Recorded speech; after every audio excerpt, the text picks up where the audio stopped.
bagaimana kita mengganti lighting gitu ya. Sebetulnya ini hanya mengadjust saja ya. Jadi mengadjust saja ini dari Revit ya. Mungkin kalau ada file misalkan ada pertanyaan Pak, file IS gimana? IS itu bisa ya dibaca di dalam 3ds Max ya. Jadi nggak masalah.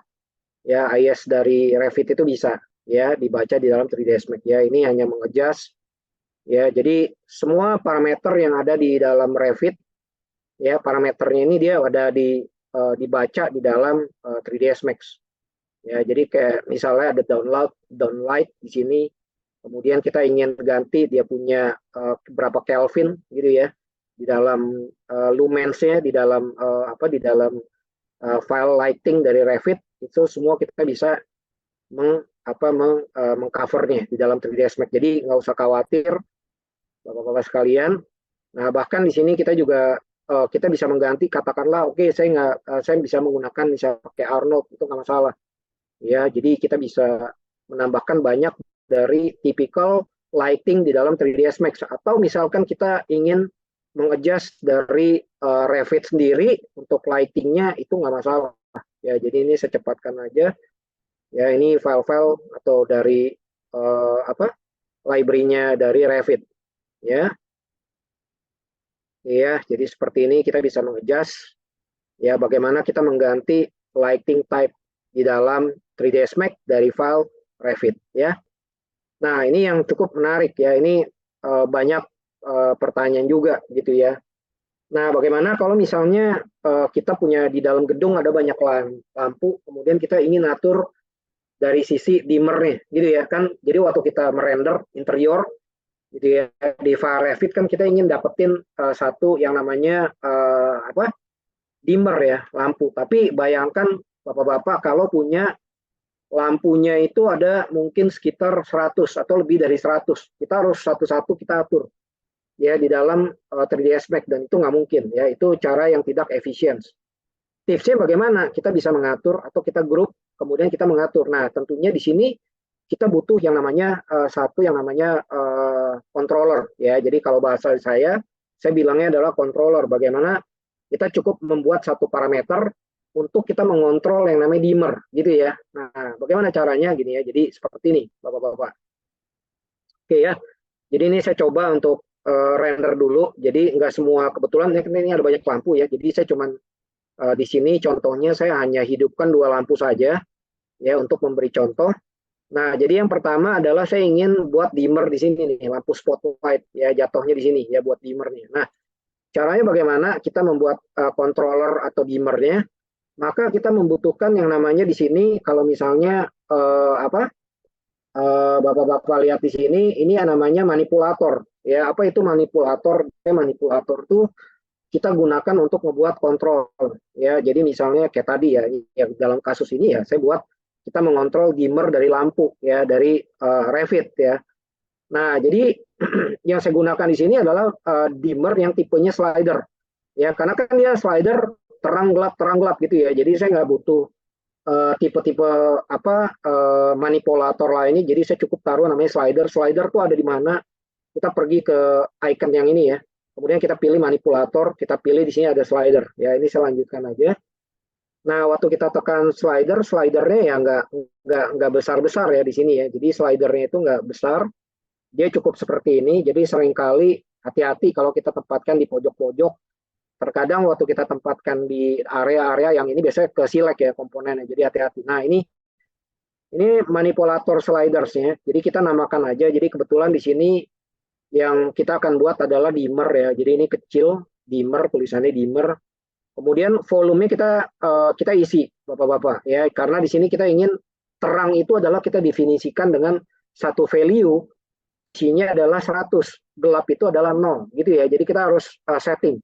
Ya, jadi value yang kita isi adalah 100. 100 itu udah maksimum ya. Jadi kalau misalnya begitu kita isi 100, kalau Bapak lihat di sini ya, maka slidernya akan ke kanan ya, karena dia value-nya langsung 100. Nah, kemudian apa yang kita lakukan selanjutnya adalah kita akan menghubungkan atau kita ingin mengkonekkan antara slider ini atau controller ini terhadap lampu.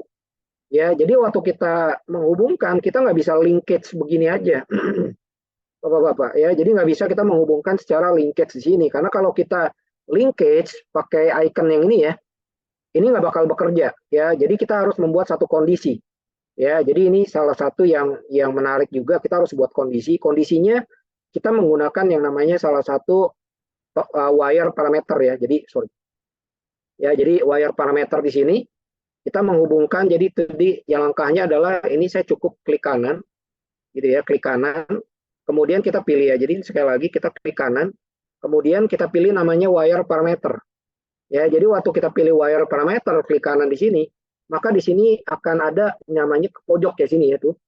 Kita akan hubungkan value dari lampu dengan yang namanya apa nih di sini, multipliers ya. Maka dia akan muncul yang namanya menu ini Bapak-bapak ya. Jadi ini menu namanya parameter wiring ya. Jadi biasanya parameter wiring ini digunakan biasanya kalau kita ingin membuat satu fungsi matematik ya. Misalkan saya ingin misalnya membuat animasi, misalnya misalnya kayak roda berjalan. Nah itu saya harus membuat formulanya di sini. Jadi seolah-olah ini saya masukkan formulanya di sini. Tapi untuk kali ini kita nggak menggunakan formula. Jadi kita cukup menggunakan, kita mengarahkan ya, seolah-olah kita mengasih tahu kepada 3ds Max, 3ds Max tolong slider ini hubungkan dengan lampu di sini.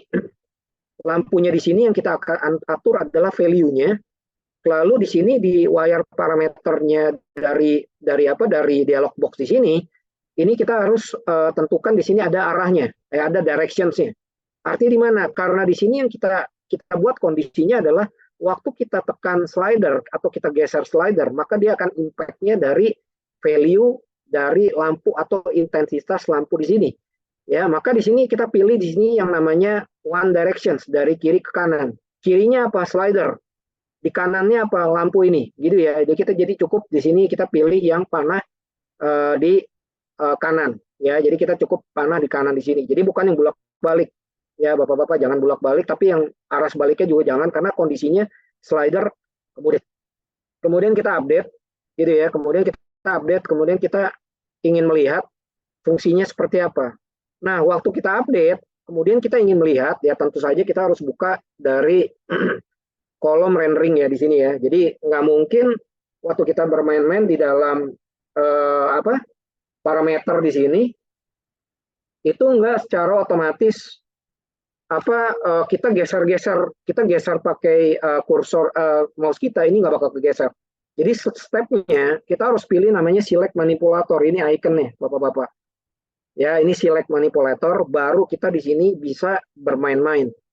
Nah, contohnya di sini kalau kita lihat ini ya tuh. Ya, ini kan dia live nih. Ini dimmer ya. Jadi kita bisa mengatur dari, kita nggak usah lagi ke modifiers. Ya, kita nggak usah lagi ke modifiers ya. Kita setting, kita cukup buat satu controller dari manipulator ini ya. Jadi slider manipulator ini.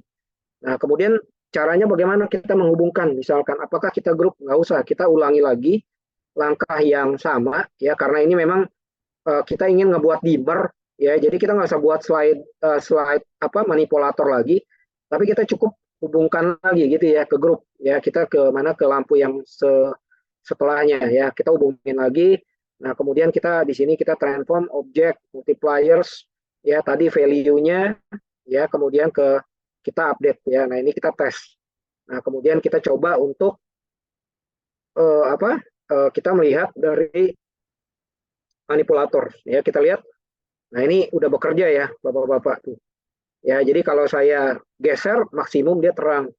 Ya, kalau misalnya kita geser ke kiri, maka dia akan value-nya dia akan redup ya. Jadi ini paling tidak bisa membantu Bapak-bapak sekalian nanti kalau misalnya berurusan dengan misalnya lighting dan lain-lain di dalam project-nya gitu ya, seperti itu. Oke. Kita lanjut lagi. Nah, ini kalau kita lihat selanjutnya topik ini bicara mengenai exposure. Ya, jadi mungkin bagi yang baru menggunakan atau 3ds Max atau yang baru coba-coba gitu ya. Nah, exposure itu untuk apa sih? Jadi exposure salah satunya adalah untuk kita menambah yang namanya lighting ya, cahaya di dalam objek environment kita gitu ya. Jadi sebetulnya tanpa kita menambahkan yang namanya lighting, kita juga maksudnya lighting yang banyak pun kita bisa bantu dengan menggunakan namanya di dalam exposure. Ya, nah exposure juga digunakan untuk kita membuat namanya efek. Contoh misalnya kayak fog, efek fog dan lain-lain. Nah, itu melalui namanya environment dan exposure ya. Nah, ini contoh aja ya, ini cuman kita copy aja, kemudian kita lihat ya, untuk kita melakukan exposure kita bisa pergi ke rendering, kemudian kita bisa pilih ke apa namanya environment dan exposure, atau kita bisa tekan tombol 8 pada keyboard kita untuk memunculkan menu yang namanya environment. Nah, ini dia ya, tekan 8 kalau misalnya Bapak-bapak lihat ya. Nah, maka yang pertama di sini kalau kita lihat ya, kalau kita menggunakan yang namanya physical camera exposure ya. Jadi seolah-olah dia menambahkan yang namanya physical camera di dalam objek kita untuk kita mengadjust dari exposure atau cahaya di dalam di dalam objek yang kita ingin adjust ya, seperti itu ya. Nah, bahkan juga di dalam exposure kita bisa lakukan render preview ya. Jadi nggak usah kita render dulu baru kita lihat, nggak usah. Jadi kita pergi ke environment tadi, ke efek, lalu kita aktifkan aja. Di sini ada namanya physical camera. Di sini ada banyak ya exposure-nya, tipikal-tipikalnya. Jadi syaratnya adalah kita aktifin dulu, aktif, kemudian kita pilih ke dua-duanya ini, kita centang, kita coba untuk lakukan rendering. Ya, biasanya ini kita untuk mendapatkan yang namanya exposure-nya seperti apa gitu ya. Nah, ini tanpa kita melakukan rendering. Nah, ini kita bisa atur juga dari white balance-nya. Oke, misalnya kita ingin daylight, di situ Kelvin-nya 6500, mungkin kita ingin mengganti lagi illuminate-nya ya ke 3300 untuk efeknya. Nah, ini kita juga bisa bermain-main. Jadi ini manfaatnya cukup banyak juga Bapak-bapak ya, di dalam kita untuk mengadjust yang namanya lighting dan exposure di dalam project yang kita buat. Ya, nah ini kalau kita misalnya ke bawah, kita lihat di sini ada image control-nya, shading-nya, midtones-nya, ya semua kita bisa adjust melalui namanya environment dan efek. Jadi sekali lagi bukan dari lighting semata aja ya. Jadi kalau di dalam 3ds Max kita bisa menambahkan ya, menambahkan apa? Menambahkan dari lighting environment ini melalui environment dan efek. Ya, jadi banyak parameter yang kita bisa manfaatkan di dalam 3ds Max untuk kita mengadjust dari lighting dan lain-lain. Ya, berikut dengan efek ya, tentunya di sini ya. Kalau kita lihat di sini, nah ini contohnya untuk mengadjust exposure globalnya dan lain-lain. Ini saya cepatkan saja. Ya. Nah. Oke, nah ini coba di render hasilnya, karena ini belum menggunakan Arnold ya. Jadi kalau menggunakan IPR Arnold tadi enak, kita nggak usah istilahnya what you see what you get ya. Nah ya, jadi kita bisa, ini salah satu keuntungan ya di dalam kita melakukan yang namanya untuk tes rendering ya. Nah ini salah satunya kita untuk bisa melakukan black and white ya. Tapi hati-hati, sekali lagi kita jangan terlalu, intinya adalah berlebihan di dalam kita menggunakan exposure. Nanti hasil render kita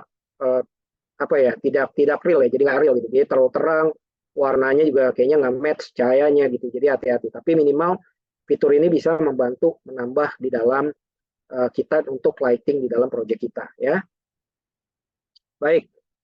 Ya, nah selanjutnya ini bagaimana kita melakukan atau kita rendering untuk Arnold ya. Dari tadi saya berbicara mengenai Arnold ya. Jadi Arnold ini merupakan bagian dari 3ds Max Bapak-bapak ya. Jadi kalau Bapak install Arnold, maka 3ds Max, maka langsung otomatis dapat Arnold sebetulnya gitu ya. Jadi kalau misalnya nanti ada planning misalkan, oke, saya mau misalnya ada render engine lain, itu nggak apa-apa. Tapi kalau belum, ada baiknya coba menggunakan yang namanya Arnold ya. Arnold juga cukup baik ya di dalam melakukan rendering ya. Ini saya. Nah, untuk kita melakukan rendering Arnold sebetulnya, yang tadi kalau misalnya Bapak-bapak lihat saya punya ini adalah dialog box ya, ada dialog box. Tapi kita juga bisa rendering di dalam apa? Di dalam viewport kita gitu ya. Jadi ini salah satu value atau keuntungannya kalau kita menggunakan Arnold ya. Jadi kita bisa melihat ya, meskipun memang nggak smooth, pasti dia akan ada yang namanya ada noise-nya ya. Jadi kalau kita lihat di sini apa langkahnya yang kita harus lakukan, maka kalau kita lihat di dalam tab kedua ada namanya Arnold Render, maka di situ ada yang namanya 3ds Max Support, ada juga Arnold Compliant ya. Jadi saya biasanya ini kan ganti ke dalam namanya Arnold compliant. Untuk apa? Biasanya kalau kita pakai material-material Arnold itu udah maksimal di rendernya, gitu ya. Bukannya 3ds Max nggak bisa, tapi ada kalanya kita harus mengganti menjadi namanya Arnold compliance. Nah, kemudian pastikan juga untuk versi Arnold yang terbaru ya. Jadi kalau kita sudah purchase 3ds Max, kita dapat Arnold itu selalu update. Kalau update itu free ya, sifatnya gratis. Dia akan ada notifikasi. Ini adalah versi currentnya ini terbaru. Saya sudah update di 5.6.3.1 ya, ini terbaru. Jadi pastikan menggunakan Arnold terbaru. Nah, kemudian di sini ada parameter-parameternya ya, Bapak-bapak sekalian. Ini saya nggak detailing ya karena mungkin nanti ada pembahasan khusus ya mengenai bagaimana. Di sini ada kamera AA atau anti alias, diffuse. Jadi nggak semua parameter ini kita adjust karena hati-hati biasanya kalau kita adjust kadang ada pertanyaan dari user kok menjadi berat gitu ya. Nah, karena memang kita ada nilai poin yang harusnya kita nggak usah adjust ya. Nah, apa yang dilakukan di sini? Ini saya menggunakan Arnold compliance. Ini kita coba, yaitu pastikan juga di sini kalau kita lihat kita akan tes rendering dengan menggunakan IPR-nya, gitu ya. Nah, ini saya cepatkan saja. Ya, IPR rendering dia akan noise, ya. Tapi minimal di sini saya udah bisa lihat, ya, lighting-nya, reflections-nya, materialnya, semuanya kita bisa lihat, ya. Nah, kemudian apa yang baru? Nah, jadi sini mohon maaf ini nggak kelihatan ya. Sebetulnya di sini ada namanya 1 kali, 2 kali, 3 kali. Ini artinya kalau kita merasa lama banget gitu ya waktu kita rendering, kita bisa kita bisa adjust mau 1 kali, 2 kali ya kita turunin. Tapi tentunya itu akan membawa impact terhadap hasil apa yang kita lihat di layar kita gitu ya, nih seperti ini. Kalau misalnya terasa lama ya kita 1/8, cuma dia agak kotak-kotak gitu ya. Nah, kemudian yang kedua kita bisa di sini menggunakan yang namanya IPR. Kita pergi ke Arnold Render View. Ya, nah Arnold Render View di sini kebetulan di sini ada banyak fiturnya ya. Jadi semenjak di versi dua versi dari 3ds Max kalau kita lihat dan sekarang di 2024 itu ada banyak sekali yang ditambahkan improvementnya dari Arnold ya. Nah, ini contoh noise. Maka noise di dalam Arnold pun di sini ada macam-macam tipikal dari namanya denoise. Ya, ini contohnya kalau misalnya kita lihat nih saya majukan saja. Jadi ya saya nggak habis render. Nah, di sini ada namanya denoise.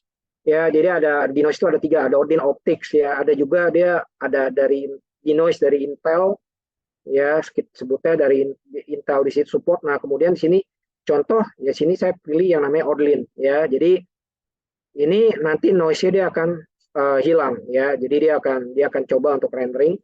Maka hasilnya ya dia akan seperti ini ya. Tunggu sebentar ya. Iya, nah seperti ini ya hasilnya. Oke. Nah, ini ya, cukup halus ya. Kalau misalnya Bapak-Bapak lihat. Nah, bahkan kita bisa comparing. Ya, kita bisa comparing. Contoh misalnya, ini perlunya untuk apa sih? Misalkan kita ada di klien. Ya, klien misalnya mereka ingin lihat kita live waktu kita rendering. Nah, ini kita bisa comparing. Jadi yang sebelum, after, dan before. Gitu ya, after dan before di sana. Jadi kita bisa sebelumnya apa improvementnya gitu ya. Jadi kita bisa buat comparing dari gambar dengan gambar hasil rendering ya, itu salah satunya gitu ya. Jadi kita lihat di sini sebelum dan sesudah. Nah, kemudian juga ada banyak sekali kita bisa mengadjust color curve, kemudian kita bisa juga mengadjust yang namanya exposure-nya dan lain-lain ya, dan lain-lain ada banyak sekali ya kalau kita lihat di sini yang kita bisa explore. Dan yang menarik lagi kalau misalnya kita lihat, nah ini ya exposure-nya kita lihat, kita bisa adjust kembali. Yang menarik juga di sini kita bisa menaruh namanya filter ya. Jadi yang baru ini kita bisa naruh namanya filter. Nah, filter di sini yang saya gunakan adalah kalau misalnya Bapak-bapak apa ya, misalnya sudah pengalaman waktu kita render, biasanya 3ds Max kita bawa ke post ya, software post ya, pakai Premiere, pakai DaVinci dan lain-lain gitu ya. Nah, biasanya itu di sini menggunakan filter ya, atau misalnya kalau kita pakai Photoshop itu ada namanya file lookup table. Nah, sekarang Arnold itu bisa menerima file lookup table. Ya, artinya kalau kita misalnya download yang gratis juga ada ya, tapi biasanya yang gratis itu nggak sebaik yang kita beli gitu ya. Jadi filternya terbatas saja. Nah, ini saya coba download yang gratis, kemudian saya menggunakan namanya tone map. Bukan tone map ya, di sini kalau kita lihat di sini yang kita gunakan di sini ada namanya filter Oke. Iya, di sini ada lens effect ya. Bahkan kita ingin misalnya kayak buat masking ya. Misalnya di pinggir-pinggir gelap gitu ya. Itu bisa gitu ya nanti. Nah, ini dia ya tuh ada namanya lens effect. Kemudian juga kita di sini ada yang namanya ya tone map, betul ya, namanya tone map di sini. Maka di tone map di sini kita bisa pilih yang namanya LUT. LUT itu singkatan lookup table. Nah, lookup table di sini kebetulan memang saya coba untuk download ya, saya coba download yang gratisnya, kemudian saya coba untuk masukin. Biasanya kan file lookup table itu ada file .cube, ada banyak ya. Nah, di sini saya coba untuk masukin yang .cube ya, namanya cube ya. Jadi ini cube juga bisa masuk di Premiere dan lain-lain ya. Jadi saya coba untuk mendapatkan hasilnya seperti apa sih ya. Jadi paling tidak seperti itu ya. Nah, ini coba direm seperti ini ya. Ya, jadi ini cukup menarik ya kalau kita lihat ya, untuk membuat filter-filter ini sendiri ini sudah bisa di dalam Arnold ya. Jadi dia cukup bisa mengcover ya. Nah, ini contoh misalnya kita bisa ganti-ganti sesuai dengan keinginan kita ya. Contoh misalnya oke, saya kayaknya bagus gitu ya, pengen ingin dapetin misalnya filter yang oldies ya. Ya 80s atau 70s gitu ya, foto-foto kayak gitu vintage kita bisa gunakan ya. Nah, ini salah satu fitur-fitur yang masih banyak lagi ya. Oke ya, jadi saya lanjut lagi di sini. Nah, seperti yang saya katakan bahwa Arnold dan 3ds Max ya, artinya kalau Bapak-bapak sekalian ada 3ds Max mulai dari versi berapa? Versi 2018. Jadi 2018 ke bawah itu nggak bisa menggunakan Arnold, masih menggunakan Mentare ya. Tapi mulai dari versi 2018 ke atas sudah bisa menggunakan namanya Arnold ya. Jadi 3ds Max dalamnya sudah ada Arnold ya, itu free. Nah, ini dia salah satunya juga ya, mungkin nih saya cepat aja ya. Cepat aja di sini. Ini juga sama nih di noise. Kalau kita lihat ya, ini salah satu yang tadi saya sudah mengimplementasikan juga, ada macam-macam tipikal dari di noise ya. Ini juga kalau kita lihat kita bisa namanya parallel render sessions ya. Artinya kita waktu kita render di viewport, kita juga bisa render di dalam Arnold render ya. Jadi nggak masalah ya seperti itu. Itu namanya CPU parallel render. Nah, kemudian juga di sini juga ada namanya imagers. Ya, imagers ini biasanya juga sudah tersedia ya. Jadi kita kalau kita punya lighting ya, ini sih biasanya untuk lebih ke produk ya, lebih ke produk. Biasanya kalau interior sih nggak terlalu banyak spot lah ya, nggak terlalu banyak spot lighting spot gitu ya yang warna-warni. Biasanya ini lebih ke produk. Tapi ini memungkinkan di mana kita bisa mengadjust lighting di dalam Arnold ya, tanpa kita harus buka aplikasi lain gitu ya, seperti itu ya. Nah, kemudian ini perbandingannya, sebagai perbandingannya Arnold sudah mensupport namanya CPU dan GPU. Ya, jadi ini perbedaannya. Jadi gambar ini kalau nggak salah di waktu itu di render dengan menggunakan RTX 2080 Ti ya, kalau nggak salah ya. Saya lihat di sana.